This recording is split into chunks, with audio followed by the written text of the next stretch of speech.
was having access to all their in-house experts, because each member of their team really has this unique expertise, whether it's television broadcasting or event planning or digital marketing. Because we were approaching this event for the very first time as an organization, we came across a lot of scenarios or roadblocks that we had never really encountered before.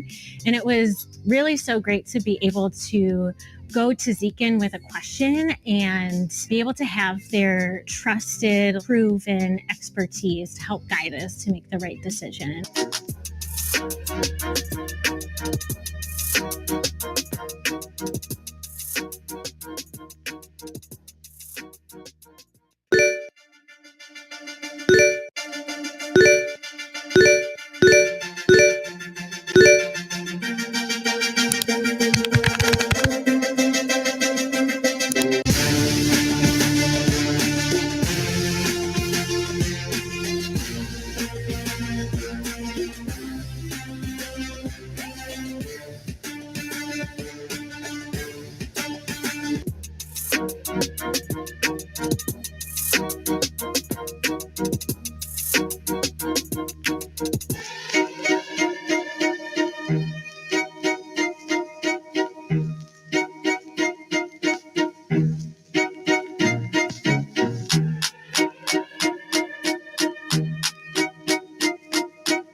And back to another episode of Tackling the Draft. We're here in beautiful Bellevue, Washington at the Zekin Live studio. And I got with me, of course, the one and only Mr. Lofa Tatupu, handling business, back at it again. You know, when we talk tackling, we got to have Lofa in the room, you know, high volume guy, you know, big head, strong, you know. But no, we also got another expert for you. Former UW grad, joining us remotely from somewhere with a whiteboard in the background. Play Scotty Lawyer, How you guys doing today? as we call him. Thanks for having me. Yeah, appreciate it. Welcome back, man. I always say fan favorite. You know, we get a lot of good comments about Scott's analysis. I mean, Lofa's as well. You know, they expect that from him, but getting to know Scott. So Scott is a favorite, though. yeah, he is a favorite. Well, welcome, Scotty. Just a little background, you know, for the folks that haven't seen us before in terms of like who you guys are and what you do. Obviously, Lofa Tatupu, USC grad, Seattle Seahawk, you know, among other teams, but that's where we know and love them from. Mhm. You know, 6-year pro, all pro, Pro Bowl, all those things, and just all around great guy, great tackler. I don't know if I said Could have everything been better for you. if I had Atavus. Yeah. I'm Well, just it's saying. true. I mean, you know, but we're here now, so we can pass some of that wisdom on to the next generation. There we go. Yeah, and Scott Lawyer, you know, former UW linebacker, Don James Award winner. You know, started as an athlete when Atavus started working with the UW team, and then came on board. Atavus actually started the same day at Atavus, and so we've been there, you know, almost 6 years now, something like that, right? Yep, it's going too fast. Okay. Yeah, I know it has gone fast, man. But this week, special episode, man. You know, I've been looking forward to this one because everything that we've been talking about kind of comes together now, right? Yep. Now it's the mock draft, right? We'll take you through it, pick by pick, where we feel guys are going to go, and there'll be some surprises in here too. You know, I think the guys will have a lot of things to share with you guys. So Scotty and Lofa are going to take you through it. So I'm gonna step back and, you know, not interfere too much. How do we get started? So we're going to show you the draft order to get started. Take us through, Scotty. Yeah, so we got the big board. You know, it's going to be kind of a unique type of format, but I think, again, we want to have Lofa on here and kind of going back and forth and go a little bit unconventional in some of these picks. But for the most part, there are going to be some big-time names you guys are very familiar with, and then some other slept-on picks that might be kind of a surprise. So we'll kind of alternate and go back and forth, show you some tackling data if it's applicable, and have some fun with it. All right. I mean, are we just going to jump into it? Yes, so I'm going to go first round, first pick. I'm going to go Kayvon Thibodeau from Oregon, you know, Duck. And this guy's been slipping in some mock drafts, but I just don't see why. I mean, he's a freak athlete. He has, you know, you watched it, Lofa. I mean, you don't see these type of guys often. Maybe I'm not going to say generational, but they only come up every 5 to 10 years. And it's pretty close to generational talent. Right? Yeah. I mean, he flashes, and he's versatile. He can play in a 3-4 scheme, 4-3. He has an array of moves, but from a tackling perspective, he's also our #1 rated edge player.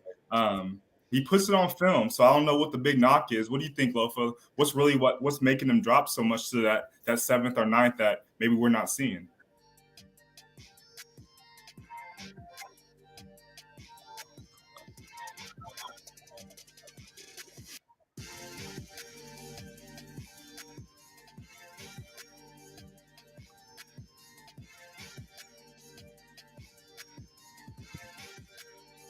Yeah, I'm having some trouble hearing you, Lofa, but I'm on the same page as you anyway. So, but yeah, I think going with him to the Jaguars, they get to have a foundational piece to build on for the years to come. And we showed you guys this a few weeks back, but elite in all levels when it comes to tackling, especially in that pre-contact, which is fairly rare for a guy in the front level to be able to pursue at the level he is at an elite level, and also have those good angles in the contact, because he does drop into cover. That he can do that. He's shown it on tape. And I really love this pick for number one. When you're factoring the talent, your athletic ability, and the tangibles, I think he has it all.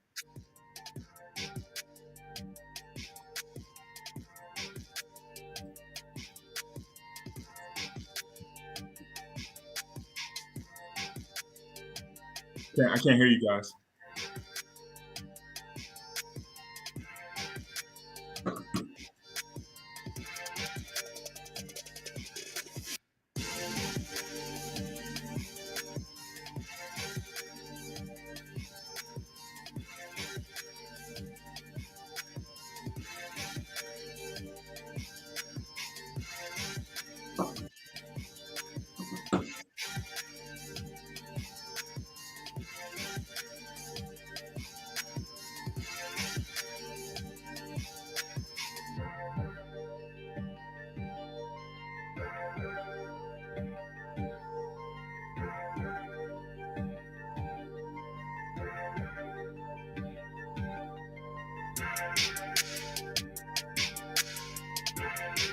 So all I'm hearing is the music.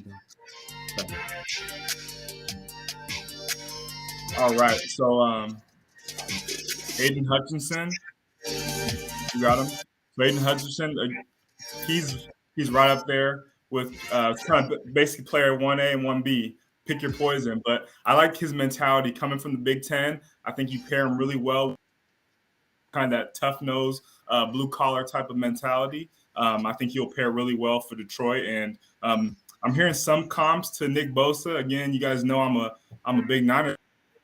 See the tangibles, the toughness is there. We just got to kind of get it to put it on tape all the time. But he shows that sheer power and also the finesse in his game. He's sturdy against the run, and he shows up. And I really like what he's put on tape. So Detroit's getting a real stud with Hutchinson.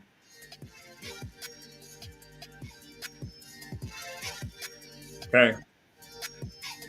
So Ahmad Gardner, more commonly known as Sauce Gardner, one of the best nicknames in the draft. But we're going to go with the New York Jets picking him number 4.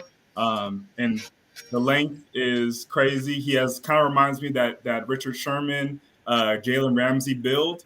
Obviously, with Saleh being with the Jets, he's familiar with that Seahawk Niner defense where he's more of a zone scheme. But also, I like Sauce because he puts it on tape when it comes to press. So, and he's a dog. He's only given up. I think he's given up 0 touchdowns in coverage throughout his 3-year career at Cincinnati. And I love what he puts. He's a supreme competitor and also very, very confident in his ability. So we'll see if that translates to the NFL, but pretty much a can't miss prospect when it comes to that lockdown corner mentality. I really like what Sauce puts on film.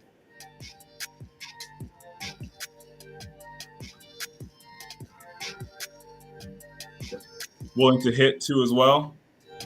Okay, moving on. We got round 1. Yep. So Ike Ekwonu, offensive lineman. I think they're going to try to protect Daniel Jones, whoever they have back there. Also, we're going to go to pick number 6, offense, going with the quarterback, Malik Willis out of Liberty. I know they got Sam Darnold over there, but the Panthers have known to really covet the offensive the quarterbacks as well. We got Malik. And pick number 7, we got the Giants going in. So not much of a surprise, but Trayvon Walker, and Lofa and I talked about this offset, but he's been projected to go number 1 in some mock drafts. And he definitely flashes on film, 6'5", 270, big body guy. And he's really athletic as well.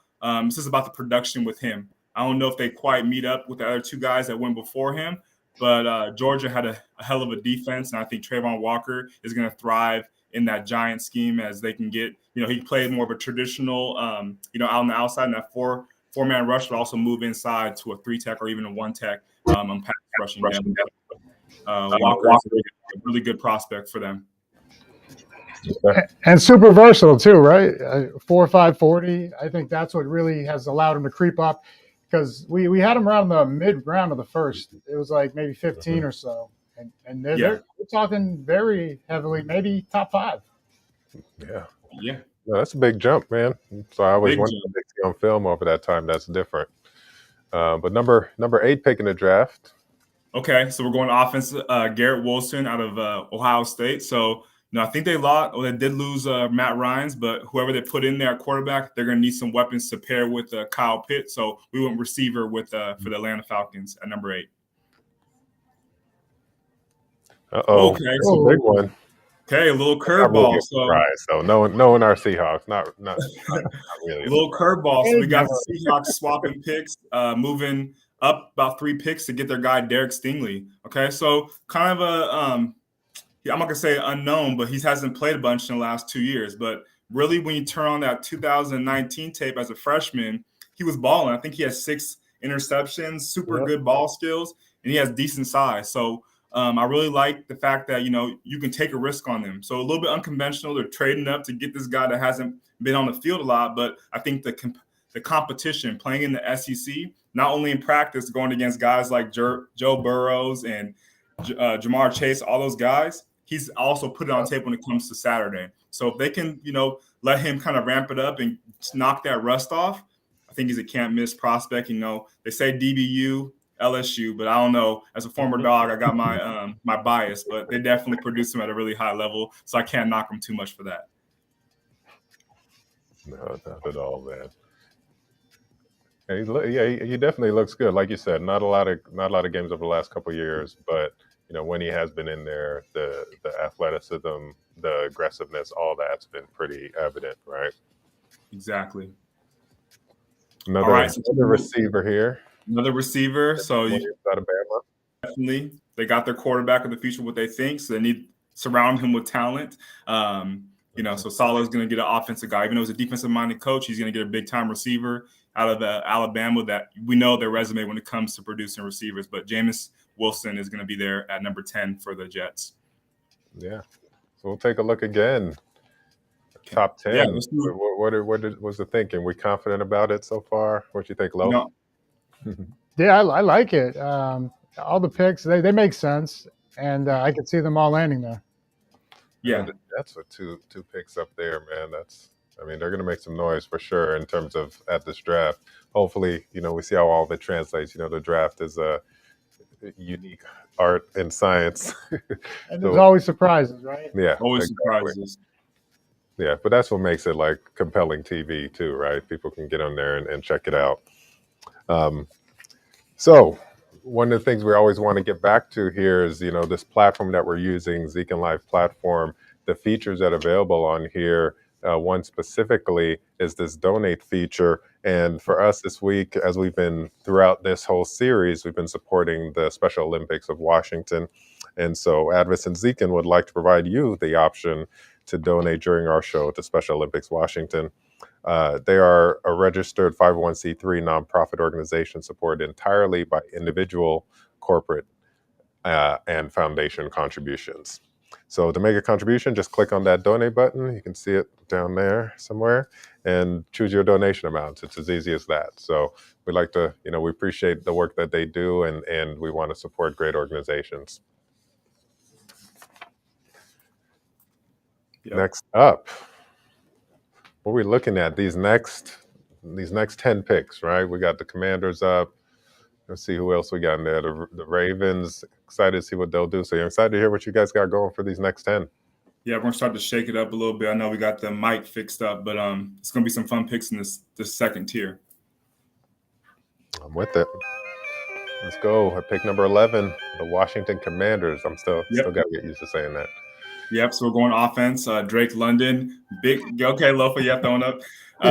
This guy's a red zone threat, and I think you can definitely pair him with Carson Wentz and give him a big body target. I know he had an injury, but he was killing it. From what I've seen on film, the last, those first few weeks he was red zone target touchdown machine. So I really like Drake London going to the Washington Commanders. All right. So are the Seahawks? Are we going to make a pick here? What do you think? Okay, yeah. Oh, So we got Charles Cross, okay. big guy from Mississippi State. I think got to protect the guy, whoever's back there, whether it's Locke or they draft a guy, you have to be able to protect them. And I know that's been some of their issues in the past. So I think they're going to go offensive lineman here at number 12. Yeah, not a bad pick right there. They need that as an organization. And at 13, we got another defender that you guys are familiar with, Kyle Hamilton. I mean, look at it, 6'4", 220. Since the day he stepped on that campus, he was a leader and a playmaker. And there's nothing he can't do, whether in the box, showing the range off, deep middle, and just the ball skill. He had interceptions every year, big hit sacks. It's man, you couldn't ask for anything more in a safety and a leader. So yeah, we got to see a lot of them at Stanford. So it's not we did fun too to at play SC. against, But yeah, he's legit, man. At being able to go kind of sideline to sideline, using his size, his speed, and just aggressiveness, and you can see, ball skills, getting his hands on the ball all over the place. So yeah, he's going to bring a lot of value to that team. Yeah. Yeah, that speed coming across that formation. I've seen so many tackles for loss that the running back or the ball carrier thought they had the edge and just, fourth down. Yeah. He's always around the ball, too. Good angles. Always around the ball. Go ahead, Scotty. Yeah. Yeah, this is right. The Ravens here. Moving on. So we got the edge player from Florida State, Jermaine Johnson. Yeah. Another edge. It's going to be heavy. You got to get after the quarterback nowadays. So I really like this guy. He's kind of a freak athlete. He looks the part. He walks off the bus. He's 6'5", 250, and I think he has a lot of more room to even add on to that frame. But he's kind of a unique prospect because he's a former JUCO guy. He was at Georgia, kind of was a rotational player, but he really, bursted onto the scene this last year where I believe he won ACC Defensive Player of the Year. He had like 17 and a half tackles for loss and like 11 and a half sacks. So this guy can get after the quarterback. And I really like him in Baltimore because, traditionally they have been more that three-man front, but they have a new defensive coordinator, I believe, Mike McDaniels from Michigan. So he might change it up and utilize his skill set. But either way, he's versatile. He can play in a bunch of different schemes. And I think to honestly go in the first round, you have to be able to play multiple positions, and he can do that. Okay, 15. We're jumping to Philly Eagles, and we got Kair Elam. I feel like Florida always has an Elam. Yeah, right. You had to draft in the first round.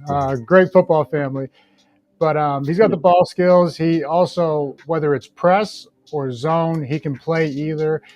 Here, he's very patient at the line of scrimmage, very rarely misses on a jam.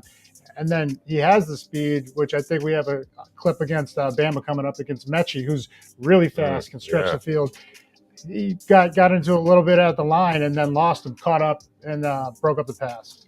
So it's great athlete. He's a willing hitter, I don't know if we got the ITA, Scotty, but he will show up and make it happen. Yeah, actually, I like him paired with Darius Slay on the opposite side. Savvy vet can take him under his wing and have a good tandem right there. So that's I like Philly taking him. Yeah. All right, pick 16. I believe we're going offense. Chris Olave from Ohio State. I mean, Ohio State, how many receivers do they have, right? He can create separation, very productive. So I have the Saints taking a receiver, gets Jameis Winston some help. Okay. All right. I mean, the Chargers have been busy this offseason. Super busy, but they're going to get even busier with Devin Lloyd. Devin Lloyd, one of my favorite draft picks. Guys, think about it. They got Joey Bosa and Khalil Mack in the front. In the back end, you have J.C. Jackson, who they got, and also Derwin James. What are they missing? Lofa, they need a commander. They need a game changer in the middle, especially playing in that very competitive and AFC West with, you got your boy Mahomes. You have Wilson now. They need a guy that can, run, but also play in the pass. And for Lloyd, he was very versatile. Sideline to sideline player, but also he can drop into coverage and be really effective. So this guy is one of my favorite prospects in this draft, and I think whoever gets him is getting a day one starter that can really be an impact player. Yeah, no arguments there, man. Yeah, that boy shows up every time. Like I said, we see a lot of great tackles here in the backfield, open field. Unfortunately, a lot against my Stanford Cardinal, but watching him, man, he keeps showing up, and it makes it hard to see how he's not going to translate to that next level, especially at the linebacker position. Yep, in his ITA. No wonder he's one of my favorites because he's elite in terms of overall, not only performance, but in safety. As a linebacker or any position, but linebacker especially, you got to be on the field. You got to limit the head contact, and Lloyd does a great job of doing that. And I spoke to it before, but he can line up anywhere. He does it off the ball. He can blitz. He has great timing and instincts in that front, but also they can put him on the edge, and he can rush the passer like a Micah Parsons type guy where he can really move around. We know Micah Parsons, what he did in the first year. I'm not saying Lloyd can do that, but he definitely has capability with the pieces around him to kind of and open up some gaps for him. So I'm really excited to see Devin Lloyd kind of thrive in that LA Charger defense. LA Chargers. All right, pick number 18, Philly. Okay, so we're going offense. Traylon Burks from Arkansas. So we know our guy Sirianni, he loves to kind of run some of those offensive schemes from college, some zone read and some jet motion. This guy's perfect. He's big body, but also he kind of runs like a running back. I heard a Debo comparison there. I was just gonna say. So I think with that having that mindset on offense, pairing him with that coordinator and Jalen Hurts, I think it's a good combination for them. Okay, up next, 19, we got the Saints, and I got them going safety with Jaquan Brisker out of Penn State, 6'1", 200, 4.3 speed. Really a tempo center, and you'll see this in a lot of these clips. He comes up and he brings the funk. Now, I don't know, Scotty, you'd have to tell me if he does it the proper Atavus way, but you see helmets flying, you see footballs flying. I mean, look at that. And also very well at coverage, whether it's man coverage on these tight ends, which you need a safety to lock down these tight ends these days, or deep middle. He can do both. Yeah. Coming off the block there. Like to see that. Yeah, I think he fits in really well with Dennis Allen over there in New Orleans.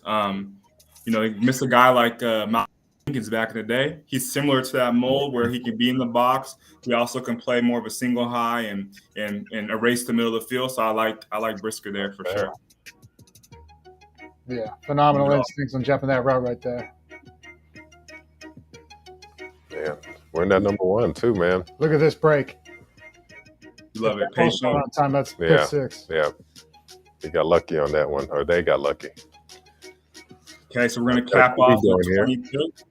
We're going to go offense, Kenny Pickett from Pitt. So he's staying home with the Steelers. We don't know what they're going to do at quarterback. I know they lost Big Ben, so you got to find somebody to replace him. So Kenny Pickett is going to be there. I know they talk a lot about his, the hand size and all the physical things, but again, he put it on film, and I think he's going to be a solid prospect. Develop or maybe step in and produce right away. From Big Ben to Big Ken. Yeah, to Big Ken. I like it. It's funny how they always talk about like the hand size only at the combine. So it's never a problem before or after that. But I mean, has a guy ever consistently dropped the ball? I mean, we need to get some studies on that. Yeah. Data on that. I'm sure somebody covers that stat. If you have it, let us know. Put it in the comments. Yeah. Any questions you have, but taking a look back at, a lot of good defenders coming off the board here. Seahawks finally taking somebody on the offensive side. The Chris Olave pick, I think is going to be an interesting one. I think with the 2 receivers that those guys have coming out of Ohio State, it's always a battle between who's going to go first. So it'll be interesting to see who comes off the board first when you think about that. I think I got to talk about one of our partners here today, right? I don't know if you guys know about Synergy Sports, but Synergy is a game-changing way of combining video and data analysis. All in-game data points have the accompanying video of the play one click away, making scouting opponents and editing video quicker and easier than ever before. This is the same service that Synergy has offered to the NBA for 10 years, as well as the MLB for the past 4 years. They're excited about their launch into football, and so are we. And they've been great partners, being able to see what they're able to do, combining that video and that data piece. So we're excited about synergy and what they're able to do in the football realm. I think people will be excited to work with them and kind of check out their platform. So take a look at them when you get a chance, and we appreciate them in terms of supporting us with this ongoing efforts that we got going here. Now we're back to the big board again. All right, so we got the last set of picks right here, right? I think the Patriots. I'm always interested in how these guys draft. You know, they've built such a great organization, and of course, you know, okay, perfect. That's my pick. Yeah, I got Trent McDuffie from UW. Go Dogs. I've had the luxury of playing with a lot of good defensive backs at Washington, guys like Desmond Trufant, Buda Baker, Sidney Jones, Kevin Keene. The list can go on. I think he's next in line. You would love to see a little bit more production, I believe, over his career, but he really wasn't tested too much. And obviously with that COVID year being kind of condensed, you know, that plays a factor. But this dude plays much bigger than he is on the his size. He plays much bigger with his IQ. He's just always around. He's truly a dog. He will come up and hit you. And we'll talk a little bit more about that in his ITA. But I love the fit with Bill Belichick because of our guy, Miles Bryant's over there already playing in the slot. So you pair him with another UW guy on the outside. Also, McDuffie can contribute right away in the special teams. I like what he can do in year one, and I think you can't bet against a UW defensive back. I like it. I love the loyalty, Scotty. But no, he's legit out there, man. Like you said, plays a lot bigger than his height and weight exactly shows. So, and yeah, pretty efficient too. Pretty efficient. Sample size is pretty condensed, but that's how it is with defensive backs for the most part. One thing that I do think he can work on is his striking. So we all know about longevity and everything, keeping the game safe, but a lot of times he was leading with his head. Again, it's more like a missile. He launches in, but it led to unnecessary head contact. I believe he led majority of defensive backs that we broke down at 22% head contact. So if we can kind of reduce that and decrease that, that would definitely help. But overall, he's a willing tackler. He'll come up and hit you, and he'll set the tone. I love what McDuffie provides for the New England Patriots. That's Green Bay. Shout out to our boy Taylor. Taylor Kemp, yep.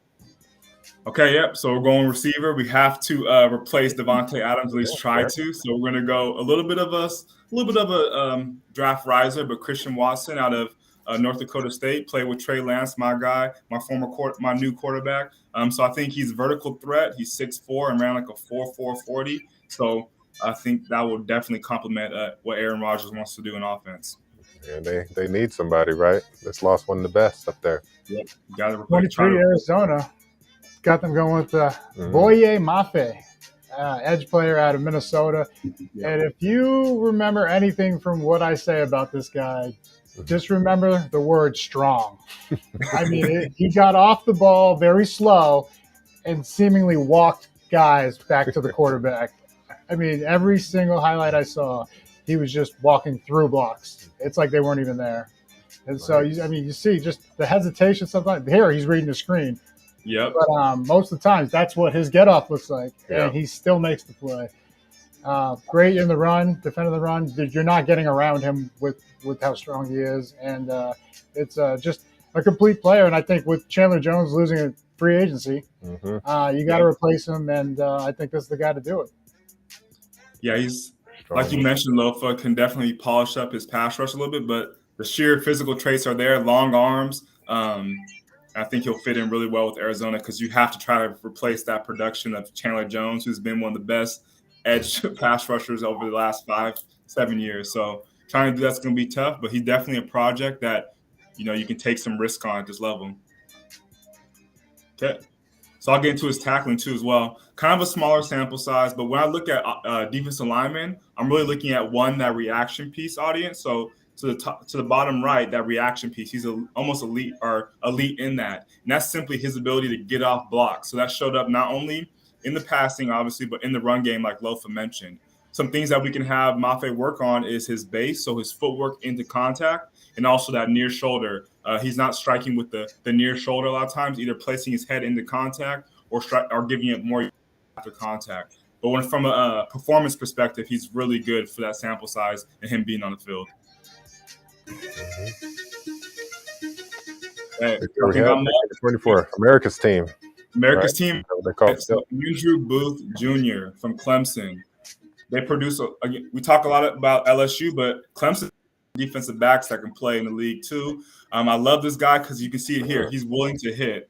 He'll come up, he'll fly up, kind of like a missile, which sometimes leads to him not wrapping up and kind of being out of control. But the thing about him is he played in a very NFL type defense at Clemson with Venables there. And I think he excels not only in press, but in zone. So you think about the Dallas Cowboys, Dan Quinn, pretty aggressive, but also he utilizes a different schemes, a lot of zone, and also some man with guys like Trayvon Diggs over there. We saw what he can do. So pairing him with that and Michael Parsons and getting after the quarterback, I think that's a lethal combo that can haunt some offenses for the next 10 years. There you go. See it. That interception in the end zone was impressive. I mean, one hand looks like Odell Beckham. Yeah, he'll keep your eyes on the back and he'll be able to go up and finish. Yep, he has ball skills and he will tackle. So I like Booth there. The Bills going offense here, right? Yep. So yeah, offense. Kenyon Green, guy from Texas A&M. So getting Josh Allen some help protecting your franchise guy. We're going offensive lineman for the Buffalo Bills. Big boy. Yeah, compact. Titans here, 26. I think they're going to go interior D-line. Wow. Jordan Davis. Yeah. Jordan Davis. Another one of those phenomenal players from Georgia. 6'6", what was that, 330 or 320? Mm-hmm. And the guy ran 4'8". And so you pair him up, Harold Landry, Bud Dupree, a bunch of the guys they have over there on that D-line. And I think Vrabel's going to be very excited about this addition, being a former D-lineman himself. Yeah. Yeah. But how many guys can make that on the perimeter? That's that size. It's incredible. And, he played a good amount of the snaps. It wasn't like he had to come out every other series. Yeah. That's what much like that kid, Owazurike. Yeah. They were willing to take high reps, Yeah, absolutely, man. Says a lot about their conditioning, even at that size, right? Look at that. 3 yards in the backfield. That poor guard.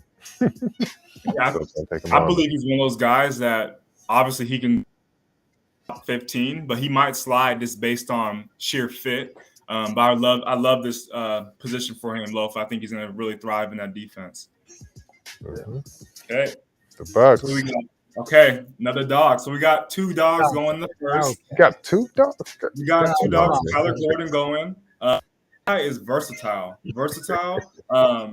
He's a hell of an athlete too. And I think he attributes his background in ballet and kung fu. I believe that's what I read. That he talks about that really helping his change of direction and his coordination. So it seems to work out really well for him. He's an explosive athlete.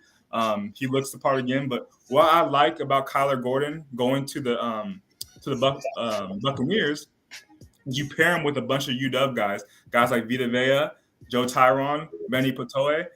I mean, keep the bloodline going. I think he really fits there because of even being coached by Jimmy Lake, who actually was a defensive back coach for the Buccaneers. So he's familiar with that zone scheme that Bowles is going to want there. And I think Kyler Gordon is going to be a great fit for Tampa Bay. Yeah, I have seen him move up quite a bit of mock drafts over the past week. I was wondering, what prompted that. But seeing the film, I can see why the explosiveness and the instincts. But here, I know one of your guys. Speaking of instincts. Yeah, speaking of instincts. 28th, Green Bay taking the Kobe Dean. Just an all-around phenomenal football player. I mean, look at the hit and the wrap right there, but the instincts to make the play. There was nobody over there on that screenplay. And tackles for loss, interception, sacks, and along with he lines up the entire defense. Yeah. So that leadership aspect is huge. They signed Devondre Campbell back, so I think this would be a great addition to pair next to him inside because they run that 3-4 and just cover him up and let him do what he does best. Let him go hunt the ball. Find the ball. Yeah.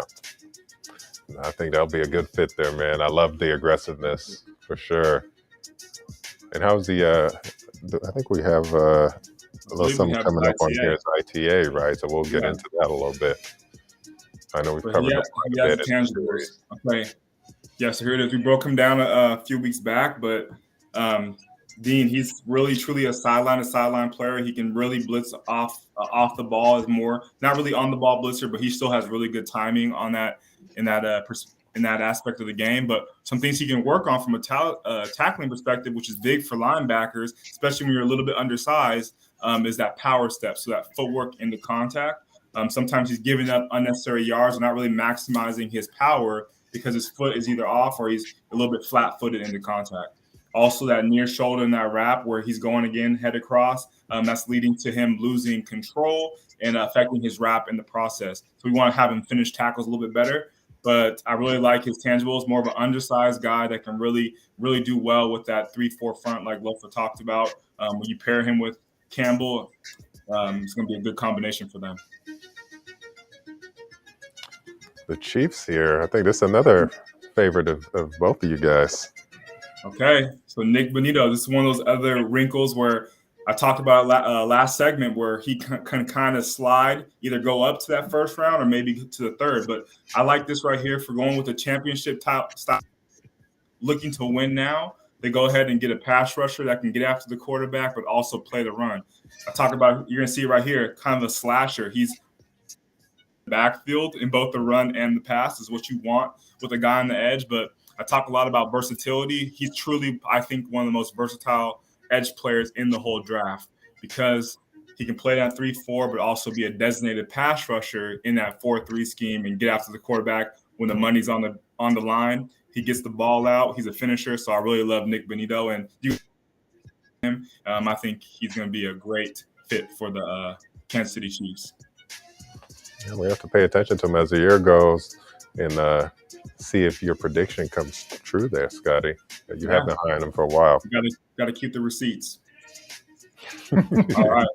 We want to see so him. we got the ITA. So he backs it up on the field with the production, the sack numbers, but from a tackling perspective, elite performance also in the safety realm. But one thing we talked about before is that yards before contact. So if you guys look to that left side, a minus 1.2 yards before contact. And for us, this is a fairly new stat that we've been tracking, but this was elite in terms of all the edges that we graded and the top one, because he also does it he does it in the passing game where you get the sacks, but also he can drop into coverage and really slash things and mix it up in the run game. So Bonito, really like him here at 29 to the Chiefs.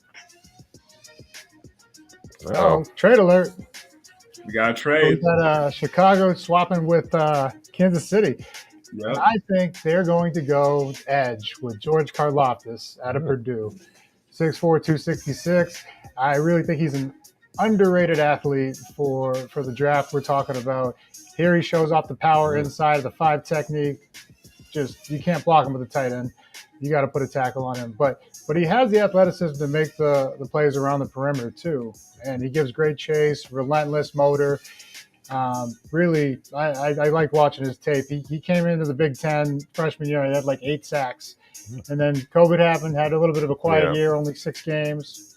But came back, and you see he just never stopped. He's a technician with some strength too.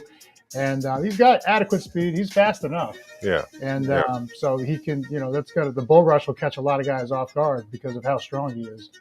Yeah. Well, it's about that get off too, right?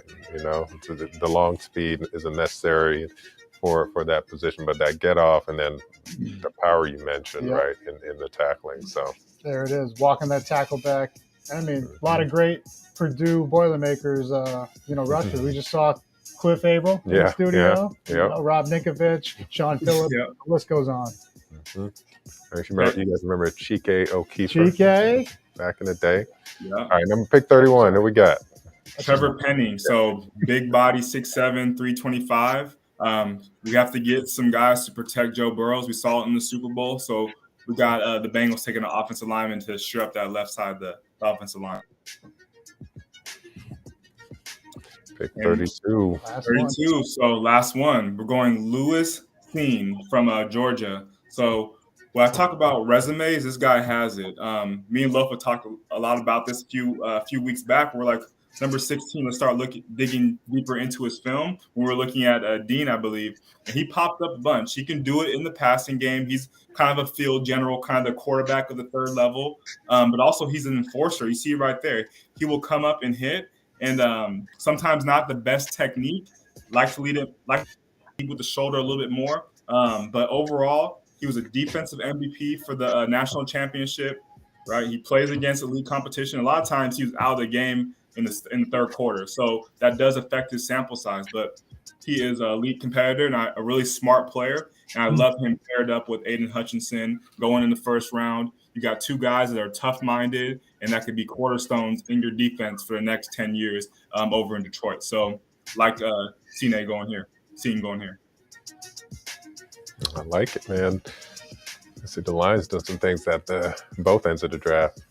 Yeah.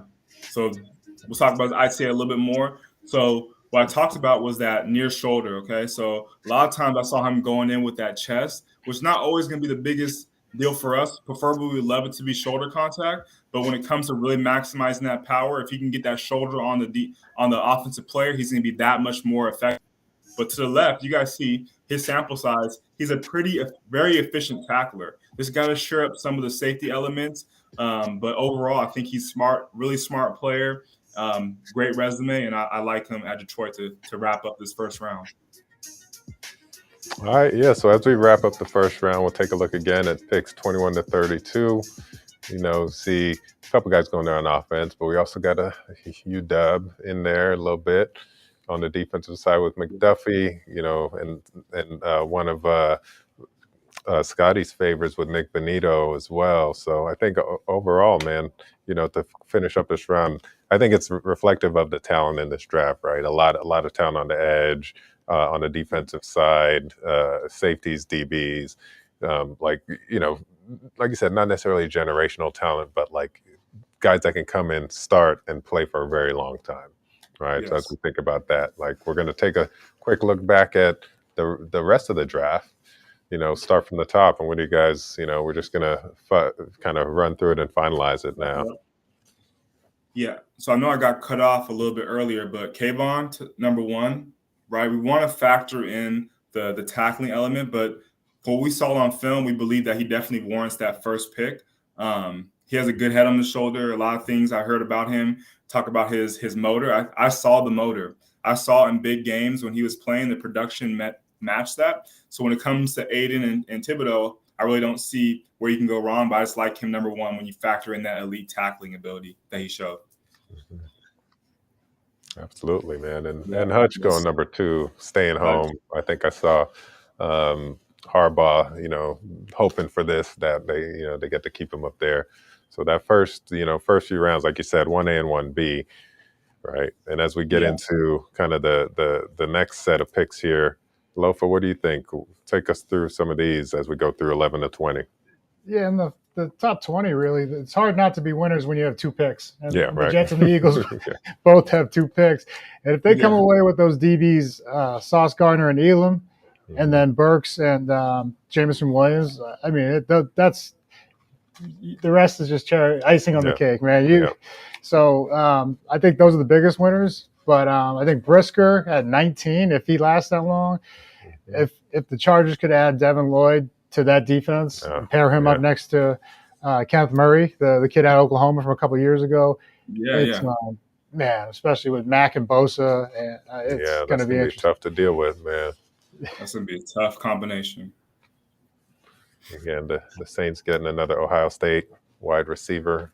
We'll throw that in there as well. That too, yeah. Yeah, Jermaine Johnson there on the edge too, man. So the next, kind of these final 21 to 32, we talked a little bit about it, but what stands out to you guys here as we think about the finishing off this first round? No, I'll take a first stab at it. It's very heavy in the defensive side, and the edge position like we talked about before.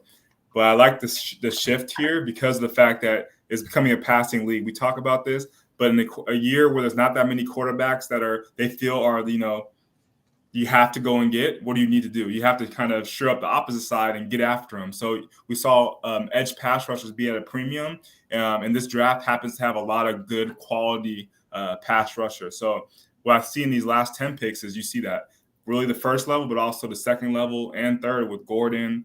I know he's kind of a guy that's in that second range, but given the background that the Buccaneers have, I think he'd be a perfect fit there. And for the audience, again, we're talking about tackling, but also fit is going into consideration when we're doing this mock draft. A little bit more unconventional, but I really think that this last 10 picks are going to be some really hidden gems in there that are going to do some big things on the next level. And our two favorites, me and Scotty, his being Bonito and mine being Karlaftis. I think if anybody gets them in the back half or back third of this first round, they're going to win long term. These guys are going to, impact right away, and it's going to be special if you add those. And I think one more guy that we don't have in here that could creep into the end of the third or the last third of the first round is Devontae Wyatt, another guy from Georgia that was very productive. And it's hard when there's so many great players on that defense, right, to make plays. And so that's when we kind of knocked Tyndall and Dean and said, "Oh, I want to see more production." They weren't on the field after second quarter, third quarter. They're rolling them through. Well, Jermaine Johnson transferred from there. Yeah, couldn't get on the field. And wins the player of the year in the other conference. Yeah, that says something, right? Like about the depth of talent they have down there, right? And you're seeing it on the field. So,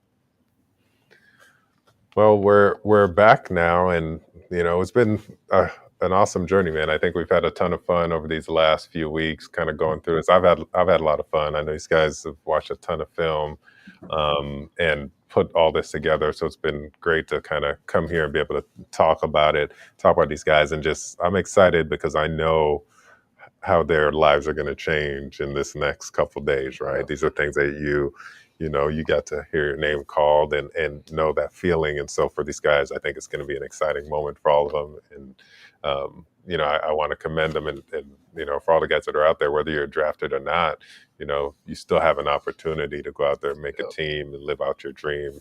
You've got living proof here with Lofa and me as a free agent, still being able to play 9 years and live out my dreams. So this process has been fun.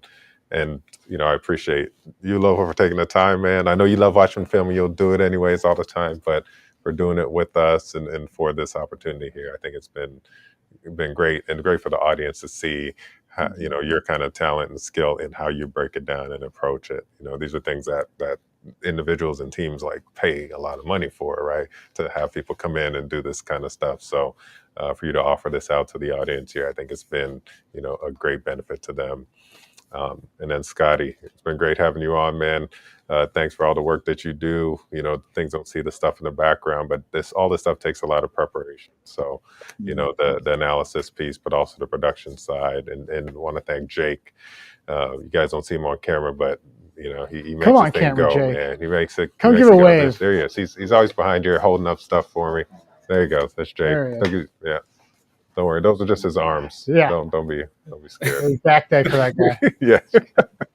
And then we got Kyle and his team here at Zekin that have really, set this up for us and got this going, done all the production, the studio, everything. And we're excited about working with them. We're excited about the platform and seeing the growth of it, and for other people to experience it as well.